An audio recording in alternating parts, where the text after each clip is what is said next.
무리 중에 한 사람이 이르되 선생님 내 형을 명하여 유산을 나와 나누게 하소서 하니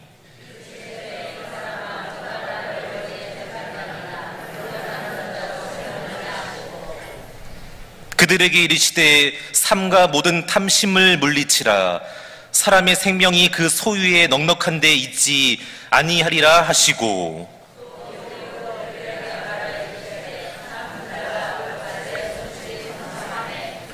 심중에 생각하여 이르되 내가 곡식 쌓아둘 곳이 없으니 어찌할까 하고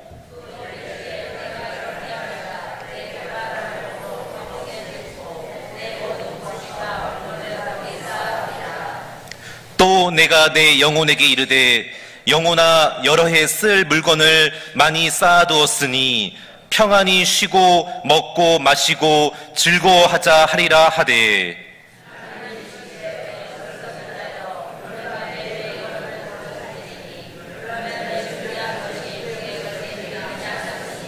함께요.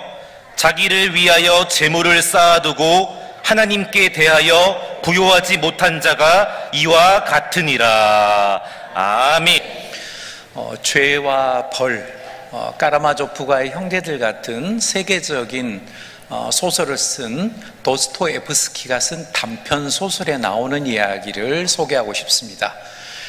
이 소설 속에 나오는 세몬이라고 하는 주인공이 있는데 굉장히 인색한 아저씨입니다. 나이가 좀 40, 50대 정도 됐고 상트페테르부르크라고 하는 세인트 피터스부르크라고 영어로 표현하고 러시아어로 상트페테르부르크라고 1705년부터 200년 정도 수도였습니다. 그러다가 1900년대 초반에 모스크바로 수도가 옮겨진 겁니다. 근데 거기 작은 회사를 다니면서 한 하숙집에 20년 동안이나 삽니다. 근데 이분이 얼마나 인색하고 검소한지 아침 보통 하숙집에서 저녁 먹으면 점심을 먹으면 안 되잖아요. 근데 이분은 안 그래요. 직장에서 점심 먹으러 하숙집까지 옵니다. 그리고 점심을 먹어 치우세요. 행여라도 주인이 뭐라고 할까봐 예를 들어서 10,000원어치를 먹으면 되는데 5,000원어치만 먹어요. 그래서 아침, 점심, 저녁을 그냥 양배추 스프에 딱딱한 빵 아니면 굳어있는 우유에 소금으로 절인 오이지가 있는 것을 집어넣은 빵, 정말 맛없는 거죠. 그걸로 1년 365일 20년 동안 먹었습니다. 그리고 다른 사람한테 절대로 자기 주전자도 안 빌려줍니다. 동시에 빌리지도 않아요. 철저하게 개인주의로 살아가기 때문에 그 하숙집에 있는 다른 사람들하고 친해질 수가 없습니다. 무려 20년 동안 한 집에 있었는데, 그래서 다른 사람들이 동정해요. 저 사람은 돈이 얼마나 없어서 저럴까. 근데 어느 날 밖에 나가서 며칠 동안 이분이 가출처럼 안 보였어요. 그러더니 며칠 있다 돌아왔는데 폐렴에 걸렸는가 감기 몸살로 몸이 막 끓어오릅니다. 그리고 누워있다가 그만 사망을 해버렸어요. 그래서 하숙집 사람들이 아이고 안 되겠다, 우리끼리 십시일반해서 이 사람 장례식이라도 우리가 해줘야 되겠다 라고 생각하고 침대를 막 뒤졌습니다. 근데 이게 웬일입니까? 베개를 뜯었는데 거기서 막 금화와 은화가 쏟아져요. 또 요를 이렇게 했더니 거기서 러시아 막 동전이 막 쏟아져요. 나중에 알고 봤더니 얼마나 많은 돈이 나왔냐면 하숙비가 5루블이었는데 그보다 500배가 많은 2,497루블이 거기서 나옵니다. 그러니까 쉽게 설명드리면 하숙비가 한 100만 원 정도라면 이분이 500배인 5억 원을 갖고 있는 사람이에요. 그런데 20년 동안 그렇게 쫀쫀하게 산 거예요. 근데 이 소설은 실제로 상트페테르부르크에서 있었던 이야기를 도스토옙스키가 소설로 만들었다고 합니다. 성도 여러분, 얼마나 안타까운 인생입니까? 내게 엄청난 재산이 있는데도 불구하고 쫀쫀하게 살다가 결혼도 않고 혼자 있었기 때문에 그 돈은 그냥 어떻게 없어져 버리고 말았어요. 그게 실화였다는 겁니다. 오늘 우리는 예수님께서 한 부자를 애를 드시고 있으면서 그 중간에 한 두 형제의 갈등을 우리에게 설명하고 있습니다. 예수님 당시에 아들이 2명이 있으면 아버지가 큰아들에게는 재산을 3분의 1을 줬고 둘째 아들에게는 3분의 1을 주는 그 당시의 문화였습니다. 그런데 형이 욕심이 많았던 것 같아요. 3분의 1을 받았음에도 불구하고 동생에게 3분의 1도 주기가 싫어요. 그래서 둘째가 그 당시 랍비라고 선생님이라고 생각하는 예수님에게 와서 일러 바치는 겁니다. 우리 형 좀 찔러가지고 치사하게 굴지 말고 3분의 1 되는 재산 저 좀 주라고 좀 해주세요 라고 예수님에게 부탁하고 있는 장면이 오늘의 장면이고, 예수님이 거기에 대해서 진정으로 하나님과 물질은 이렇게 해야 된다라고 부자의 이야기를 설명하고 있습니다.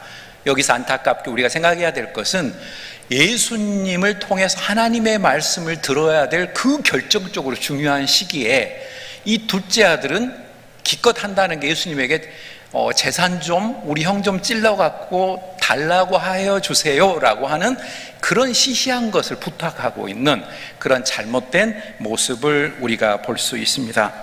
여러분, 오늘 본문 14절 보면 선생님 내 형을 명하여 유업을 나와 나누게 하소서라고 이렇게 설명을 하고 있는 것을 볼 수 있습니다. 그래서 예수님께서 안타까워서 여기에 귀한 말씀을 해주시게 되는 겁니다. 만약에 예수님이 오늘 2024년 8월 25일 오늘 오후에 이 자리에 오셔서 여러분들에게 소원 딱 한 가지씩만 들어주겠다고 하면 어떤 걸 소원을 하고 싶으세요? 한 30년 젊어지는 거? 그거 괜찮죠? 아니면 조금 미안하지만 로또 받고 1위는 좀 미안하니까 한 2위 정도?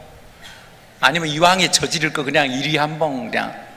여러분, 지난번에 한 2달 전인가 한꺼번에 우리나라에서 로또 복권이요 30명, 34명이 1등이 돼버린 적이 있었어요.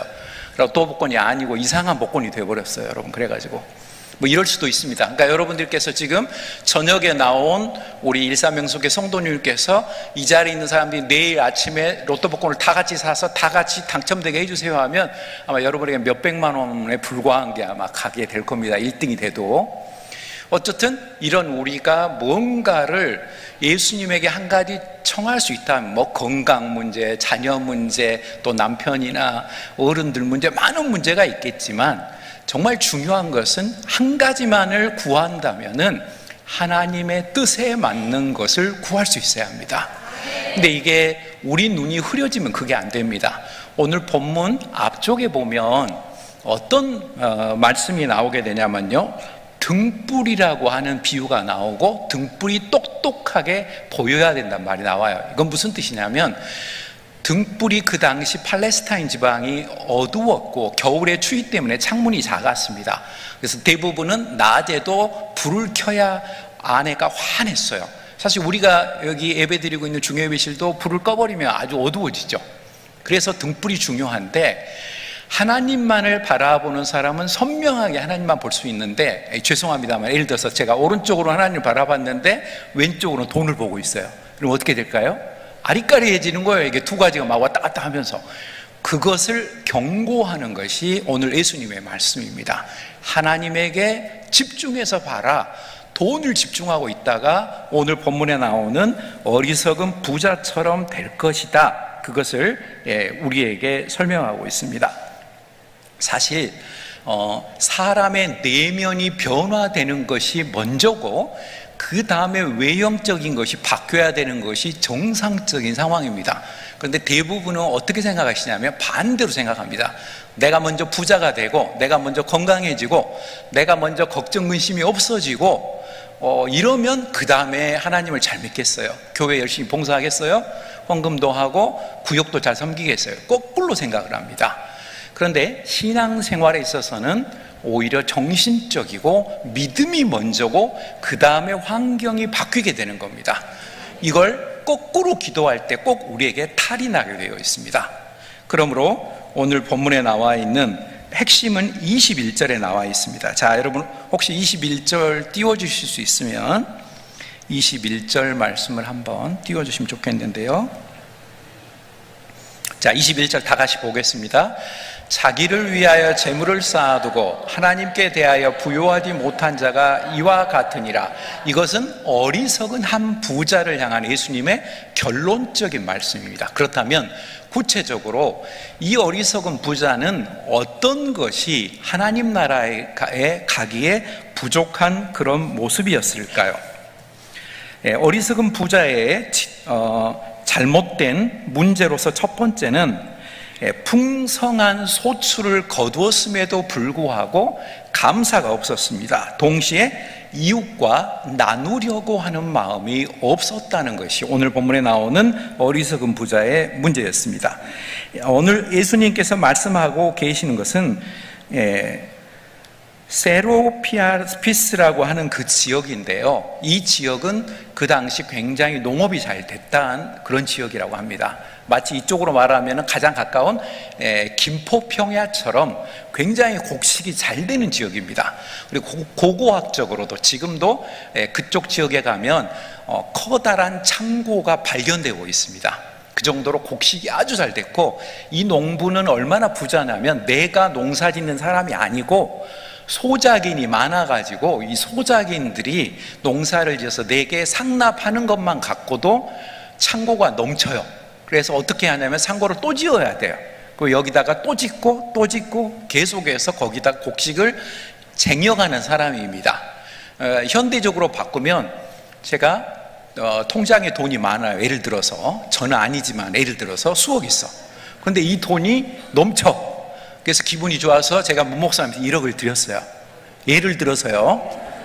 네, 그랬는데 또 여기서 돈이 또 넘쳐. 그랬더니 우리 장성하 권사님한테 5천만 원을 또 줬어. 이런 사람인 거예요, 여러분. 지금 이 사람이.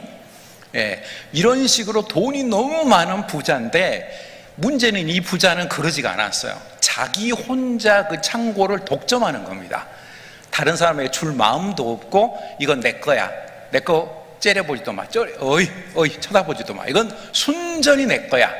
이런 이기적인 마음을 가지고 남에게 조금도 나눠줄 마음이 없는 사람입니다. 이거를 예수님께서 지적하신 겁니다. 특별히 여러분, 감사가 넘치는 사람은 어려운 여건 안에서도 진정한 부자인데요, 아무리 돈이 수백억, 수조 원이 있어도 감사할 줄 모르는 사람은 사실은 영적으로는 거지하고 똑같아요. 그거를 예수님께서 지적하신 겁니다. 물론 성경에서 말하는 부자는 절대로 나쁘다고 하지 않습니다. 여러분, 아브라함이 부자였고요, 다윗 왕도 부자였고, 욥도 사실은 굉장한 부자였어요. 잠시 망해서 그랬지 욥도 나중에 다시 부자로 회복을 합니다. 그 밖에 야곱이라든가 요셉이라든가 다 부자였어요. 그런데 그분들의 공통점은 뭐냐면, 그 물건을 내가 잃어버리고 내려놓는다 할지라도 하나님만은 절대로 내가 놓을 수 없어. 여러분, 이 마음이 있었던 사람들이 믿음의 사람이요, 그래서 그분들을 우리가 신앙의 조상이다, 그분들은 정말로 훌륭한 분이다, 우리가 본받아야 될 사람이다 라고 하는 것입니다. 오늘 본문에 나오는 부자는 그렇게 감사도 없고 내 것은 내 것이고 네 것도 내 것이라는 완전히 놀부심보, 그래서 예수님으로부터 책망을 받은 그런 안타까운 모습을 발견할 수밖에 없었습니다. 사실 주기도문을 보면 예수님께서 한 10년 먹을 기도를 하라고 그러신 적 없고요, 1년 먹을, 심지어 일주일분도 말 안 하셨어요. 매일처럼 일용할 양식을 구하라. 그건 무슨 뜻이냐면, 사실 솔직히 하루밖에 먹을 식량이 없으면 우리가 불안하죠. 그래서 집에 햇반이라도 있잖아요, 솔직히 한 일주일 거. 그런데 예수님께 말씀하신 것은 그게 아니고, 그만큼 먹는 것보다 하나님을 의지하는 삶을 살아라, 그런 뜻입니다. 그래서 여러분, 구약에 보면 가나안으로 가던 이스라엘 백성들이 40년 동안 갈 때 하늘 양식이 딱 하루분만 떨어진 거예요, 그 만나가. 그리고 금요일에는 이틀분이 떨어져서 토요일 날 안식일에 그게 안 떨어져도 먹을 수 있도록, 특별히 썩지 않도록 하나님이 특별히 그런 은혜 가운데서 부어주신 겁니다. 오늘 우리가 이것을 잊어버려서는 안 됩니다. 오늘 저와 여러분 모두 작은 것에도 감사하는 사람이 될 수 있기를 바랍니다. 그럼 오늘 사실은 굉장히 점심이 맛있었어요. 그렇죠? 맛없었다고 생각하신 분은 안 먹으신 분들, 일단 쌀이 좋았고, 그리고 반찬이 솔직히 교회에서 준 그 반찬과 밥 그대로 집에 가서 먹으면 별로 맛이 적어져요, 여러분. 희한해. 그런데 교회에서 다른 사람하고 나눠 먹으면 이상하게 밥이 플러스 알파가 돼가지고 몇 배가 맛있어요. 그래서 저는 청년 때 교회에서 뭐 교사로 뭐 20살 때부터 계속 해봤지만 그랬지만 뭐든지 제일 많이 먹었던 게 전부 교회에서 먹었던 것 같아요. 라면도 10개 끓여서 3명이 같이 먹고 선배더라고요. 그 무식하게 그렇게 많이 먹었는지. 토마토를 세상에 그릇 한 20개를 썰어서 5명이 다 먹고, 포도를 10송이를 그것도 불과 몇 명이 막 다 한 박스를 먹었나? 그런 무식한 행동을 전부 교회에서 했습니다. 근데 이상하게 그때는 교회에서 주는 뭐든지 맛있어요. 수련회 갔다가 권사님들이 누룽지 주는 거, 누룽지도 맛있어. 이상하게 뭐든지 맛있어요. 그건 왜 그럴까요? 음식을 해주는 우리 권사님, 집사님들의 정성이 들어가서 그래요. 아무리 비싼 집에 가도요, 제가 특정한 그 집은 제가 이야기는 안 하겠습니다만은, 작년에 제 친구가 지금 17,000원 하는 그 집은 말하지 않겠지만 오장동이라는 걸 말하겠습니다. 아주 유명한 냉면집이에요. 그 집에서 만나재요. 그래서 거기 부모님이 다 북한 출신이어서 장신 때 교수로 있는 친구가 작년에 만나자 거기 가서 먹었어요. 아내하고 같이. 나오는 순간 제가 어땠을까요? 뱃속이 이상하더라고요. 집에 가서 설사를 했어요. 그래서 제가 결심을 했어요. 많은 사람들이 그 집 냉면이 우리나라에 제일 맛있다고 하는데 나한테는 아니야. 이거 안 맞아. 뭔가가 잘못, 제가 좀 장이 안 좋습니다. 그러니까 위생을 뭔가를 잘못한 거예요. 그 물을, 육수를. 그러니까 탈이 난 거죠. 저하고는 안 맞는 집이에요. 아무리 비싸고 맛있는 집이어도 소용없어. 그런데 제가 지금 여기 1년 8개월 동안 일산명성교회에 있지만 밥 먹고 한 번도 탈난 적이 없어요. 점심시간에. 왜요? 정성이 들어가고 사랑이 들어가 있는 거기 때문에 아무리 뭐 국수를 먹든지 밥을 먹든지 뭐 비빔밥을 먹든지 카레, 짜장밥 뭘 먹어도 탈이 안 나. 여러분, 즉 우리가 감사를 하고 그리고 내 것이 아니라는 그 태도로 살아갈 때 진정으로 예수님으로부터 인정받는 복된 그리스도인이 될 수 있을 것입니다.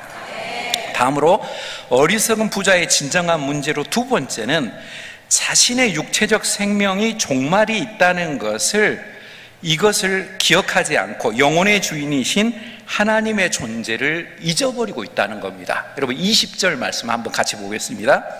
20절 다 같이 읽겠습니다. 하나님은 이르시되 어리석은 자여 오늘 밤에 내 영혼을 도로 찾으리니 그러면 내 준비한 것이 누구의 것이 되겠느냐 하셨으니. 여러분 보험 아무리 들면 뭐예요? 내가 죽어버리는데, 내가 설사 10억 원, 5억 원짜리 보험을 들어도요, 내가 죽어버리면 나한테는 소용없어. 물론 내 배우자나 자식들은 좋아요. 그래요. 그러나 나한테는 사실은 이게 쓸모없어요. 내가 죽어버리면 나한테는 의미가 없어요. 그러니까 죄송하지만 우리 연세가 드실 어르신들이 너무 아끼지 마시고 먹고 싶은 거 있을 때 좀 제발 좀 사서 드시고, 아예 나는 뭐 곧 죽을 건데 뭔 옷을 좋은 걸 사세요. 후회하지 말고 사실 건 사시고 과감하게 저질 건 저지르시라는 거예요.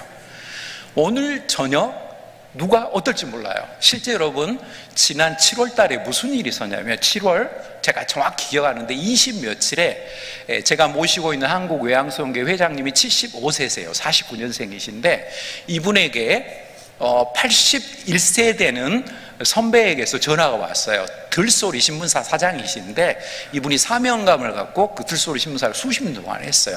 좀 민주화 운동을 하는 한신대 기장측 목사님이신데, 이분이 그 신문을 통해서 그동안 독재 정권에 계속 그 신문을 발행하신 분이에요. 근데 이제 나이가 드셔가지고 그걸 딸한테 물려주고 자기는 이제 고문으로만 계시는데 전화가 온 거예요. 뭐라고 전화가 왔냐면 전철한 목사님이 저희 회장님인데, 그 전 목사 우리 만나서 점심이라도 좀 하자, 월요일 저녁에. 근데 우리 회장님이 제가 지금 회장으로 부임한 지 얼마 안 돼서 바쁩니다 이러면 끝나는 건데 왠지 싸하시더라고요, 기분이. 그래서 제가 내일 가서 식사 대접하겠습니다. 그래서 가서 화요일 날, 월요일 저녁에 전화하고 화요일 날 같이 설렁탕을 먹고 차도 마시고 왔어요. 이틀 후에 그분이 돌아가셨어요. 그러면서 저희 회장님이 그러시더라고요. 그때 가기를 진짜 잘했다고. 몇 년 동안 못 만났다가 왔는데 그때 내가 그 전화에 바쁘다고 8월에 만나시죠? 그럼 끝나는 거예요, 여러분. 그런데 왠지 꼭 만나야 될 것 같은 감각이 들어서 만났는데 딱 식사하시고 그냥 저녁에 주무시다가 아프지도 않고요. 저녁에 주무셨는데 아침에 그냥 그대로 가셨어요. 그냥 유언도 못 하시고. 그래서 그 사모님과 딸들 2명이 있는데 그냥 그대로 가셨습니다라고 부고 통보가 오는 것을 봤습니다. 성도 여러분, 그렇습니다. 내가 1000년 만년이 아니고요, 10년 20년 30년 아무도 몰라요. 이거는 나이순도 아니에요. 연세 드신 어른이 오히려 더 오래 사실 수도 있고, 죄송하지만 젊은 때 먼저 갈 수도 있어요. 중요한 것은 이 생명의 주도권이 내가 아니고 하나님의 손아귀에 있다. 그러므로 우리는 하나님이 우리에게 주신 은혜 가운데서 나의 생명, 나의 물질, 나의 시간, 교회와 가정과 사회 속에서 하나님 나라의 확장을 위해서 의미 있게 사용하리라. 이건 나를 위해서만 살기 위한 것이 아니다. 하나님 나라를 위한 것이다. 이 마음의 태도를 갖고 살아간다면 우리가 흔들림 없는 믿음의 사람으로 나아갈 수 있게 될 것입니다. 전도서 11장 8절은 이렇게 말씀합니다. 사람이 여러 해를 살면 항상 즐거워하리로다. 그러나 제가 좀 눈이 잘 안 보여서 캄캄한 날이 많으리니 그날을 생각할지로다. 장래일은 다 헛되도다. 그래서 여러분, 저도 사실 50대 초반까지만 해도 괜찮았는데 50대 저에게 중반이 되면서 노안이 와가지고 오히려 가까운 것은 돋보기를 써야 되는 눈으로 바뀌었어요. 그래서 사실은 제가 원고를 거의 보지 않습니다. 사실은. 왜냐하면 안 보여요, 일단 글씨가. 원래 잘 안 보는 스타일이기도 하지만. 그래서 중요한 것은 우리가 하루하루를 즐거워해야 된다. 그리고 오늘 본문에서 예수님께서 뭐라고 말씀하시냐면 도로 찾으리니, 그건 무슨 뜻이냐면 네 것인 줄 알았지만 그 엄청난 창고에 들어있는 그 곡식 네 거 아니야. 내가 잠깐 빌려준 거야. 너 지금 착각하고 있어. 그 뜻입니다. 이건 무슨 뜻이냐면 우리께인 것은 사실 하나도 없다는 거예요. 모든 것 하나님께서 우리에게 빌려주신 거예요, 여러분. 요즘에 백화점이나 또는 이렇게 패션 그런 데를 가면요, 뭘 보게 되냐면요, 여러분, 여름 옷들이요 지금 땡치기 하고 있어요. 아세요? 반파로 지금 50%, 70%, 80% 땡치기 하고 있어요. 패션계에는 이래요. 벌써 가면 마네킹들이 다 긴팔 입고 있어요. 여러분, 가을을 준비하고 있는 거예요. 여름 옷은 빨리 땡치기를 안 하면 이제 끝장이에요. 한 달 이내에 여름이 끝나버리니까. 이건 무슨 뜻이냐면 이 마네킹은 여름 옷을 입혀놓으면 여름 옷, 봄 가을 옷을 입히면 봄 가을 옷, 두꺼운 옷을 입혀놓으면 겨울처럼 보일 뿐이지 마네킹 자기 게 아니에요. 그 옷을 입혀놓은 주인에 의해서 어쩔 때는 마네킹이 봄옷, 여름옷, 가을옷, 겨울옷 이렇게 바뀔 뿐입니다. 그렇죠? 그런 것처럼 저와 여러분이 인생을 살아갈 때 하나님이 도로 찾아가 버리면 이거 내 거 아니구나, 이렇게 생각할 때 사람이 겸손하게 살 수 있습니다. 여러분, 혹시 누구에게 보증을 섰거나 누구에게 빌려줬다가 돈을 못 받는 그런 케이스가 있으면 이삭의 예를 생각하시면 위로가 되실 것입니다. 그 당시 우물을 찾기가 굉장히 힘들었을 때 이삭의 목동들이 우물을 간신히 찾았어요. 근데 저쪽에서요, 다른 목동들이 오더니 자기들이 옛날 파놓은 거래요. 이삭이 싸울 수도 있잖아요. 안 싸워요. 이것도 하나님의 뜻인가 보다 양보해서 며칠 있다가 또 간신히 우물을 팠더니 치사하게 저놈이 또 와요. 요것도 우리 거야. 옛날에 우리가 파놓은 거야. 이삭이 안 싸워요, 여러분. 또 양보해요. 근데 놀라운 것은요, 온유하고 사랑이 많은 이 이삭과 그 목동을 하나님께서 복을 주셔서 또 찾아요. 그렇게 찾기 어려운데 우리나라는 솔직히 하면 10번 정도 파면 아마 5번 이상 우물이 터질 겁니다. 그런데 중동 지방은 여러분 100번 파면 한 개가 나올까 말까예요. 우리하고는 다릅니다, 구조적으로.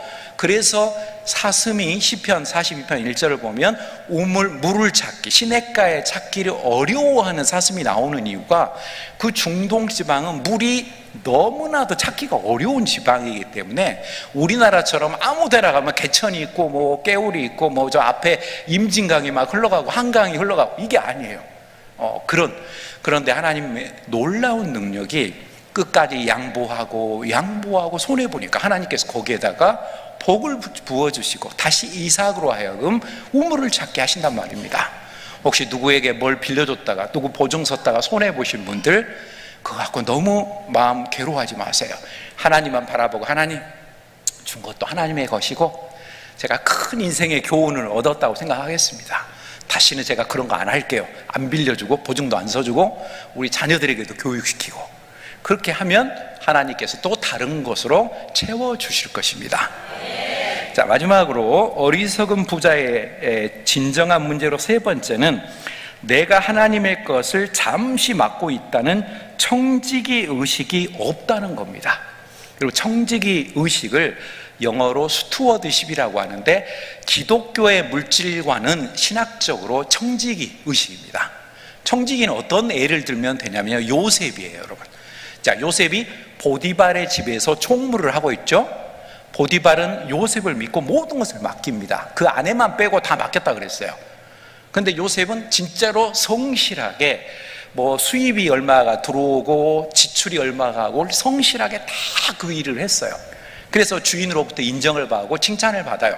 물론 그 가운데 야식꾸리한 그 보디발의 아내 때문에 억울하게 그 유혹을 물리쳤다가 감옥에 갇히는 그런 불상사도 벌어졌지만, 근데 그것도 전화위복이 된 게 감옥에 갇혔기 때문에 술 맡은 관원장의 꿈을 해석해서 나중에 바로 왕의 7년 동안 통통한 그 소, 그 다음에 깡마른 소, 요걸 7년 풍년, 그 다음에 7년 흉년을 정확하게 해석을 해서 이집트의 총리가 되고 아버지 야곱과 다른 형제들 그 가족까지도 전부 살리는 놀라운 일로 합력하여 선을 이루게 됩니다. 여기서 중요한 것은 요셉이 보디발의 집에서 내가 맡은 것을 내 거라고 생각하지 않았다는 겁니다. 여러분, 그러므로 예전에 내가 부자였는데, 옛날에 우리 부모님으로부터 내가 괜찮았었는데, 혹은 옛날 내가 사업이 잘 되고 좋은 직장에 다닐 때 돈 꽤나 모았었는데, 그럴 필요 없어요, 여러분. 어차피 그것도 내 거 아니었고요, 오늘이 있는 것도 내 거 아니에요. 내가 이 세상을 떠날 때도 어차피 그거 내 거 아니고 하나님이 내게 잠깐 빌려주셨을 뿐이에요. 하나님께서 내게 빌려주셨다, 이 마음을 갖고 있는 분들은 경제적인 손해로 절대로 마음이 낙심되지 않습니다. 이거 여러분, 이거를 안 되신 분들은 괜히 새벽에 나와가지고 그냥 울부짖고 남까지 피곤하게 해요. 여기서 막 뒹구시고 막 주여 막 하시고, 이거 되게 경제적으로 손해본 사람들. 그럴 필요가 없어요. 어차피 그거 내 거 아니었어요. 그리고 내 것이 아니라고 하니까 그렇게 손해보신 거예요. 그렇다면 빨리 마음은 손해보지 말아야죠. 건강은 손해보지 말아요. 정신적으로. 육체적으로는 손해봤어도 좋아, 그건 그거고 새롭게 내가 또 출발하겠어. 그러면 여러분, 희한하게 그런 사람한테는 복이 막 또 붙어요. 잠시는 손해봤지만 나중에 더 큰 복으로, 그 믿음이 있는 마음이 있기 때문에 더 크게 복을 주십니다.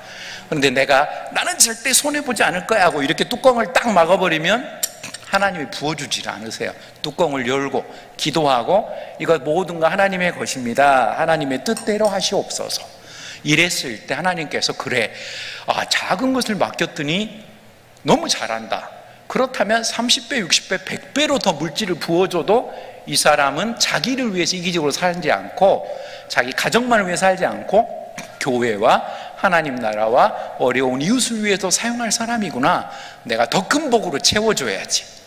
여러분, 이게 하나님의 뜻입니다. 근데 이걸 거꾸로 생각하셔서 일단은 내가 살고 봐야죠, 하나님 저 좀 먹고 살게 해주세요, 이렇게 했을 때 거꾸로 진짜로 간신히 먹고 살고 노력됩니다. 그런데 내 것이 아닙니다, 모든 게 하나님의 것입니다, 정말 감사합니다, 하루하루가 너무 고맙습니다, 할렐루야, 이런 마음으로 살아갈 때 하나님께서 놀라운 복으로 우리를 붙들어 주실 것입니다. 성도 여러분, 오늘 본문에 나오는 어리석은 부자, 그것이 우리의 삶이 되어서는 안 되겠습니다. 우리의 모든 것이 하나님께로부터 온 것이기 때문에 하나님의 나라의 일을 최우선으로 합니다. 그리고 하나님 나라의 일을 최우선으로 한다는 것을 다른 말로 바꾸면 내가 속한 교회의 일이 사실상 최우선이라고 고백하며 살아가는 겁니다.